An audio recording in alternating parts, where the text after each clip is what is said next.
কক্সবাজার এখন যেন এক বিশাল মেলা। ঈদের লম্বা ছুটিতে ভ্রমণ পিপাসুদের মনোযোগ এখানেই। একদিকে সুরেলা সমুদ্রের ঢেউ, অন্যদিকে জীবন্ত উৎসব। প্রকৃতির অপরূপ সৌন্দর্যের লীলাভূমি কক্সবাজার মেতেছে সমুদ্রপ্রেমীদের উল্লাসে।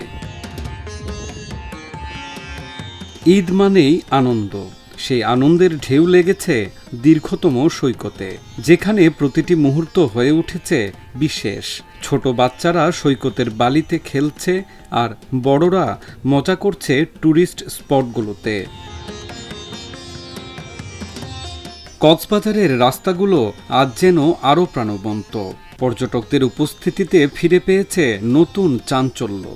নানা রঙের জামাকাপড়, মিষ্টির গন্ধ আর খুশির ঝলকানি পরতে পরতে। সাগরের নীল জলরাশি, উচ্ছ্বসিত পর্যটকদের উপচে পড়া ভিড়, সবার মুখে হাসি। এই তো সমুদ্রকন্যার চিরচেনা দৃশ্যপট। পাহাড়, সাগর ও প্রকৃতির এক অপরূপ মিতালি। সাগরের ঢেউ আছড়ে পড়ছে উপকূলে, ঢেউয়ের সঙ্গে পাল্লা দিয়ে এদিক ওদিক ছুটছে স্পিডবোট। সমুদ্রের বিশাল বালিয়াড়ি, এটা সেই জায়গা যেখানে ঈদের আনন্দ সমুদ্রের মতো বিস্তৃত।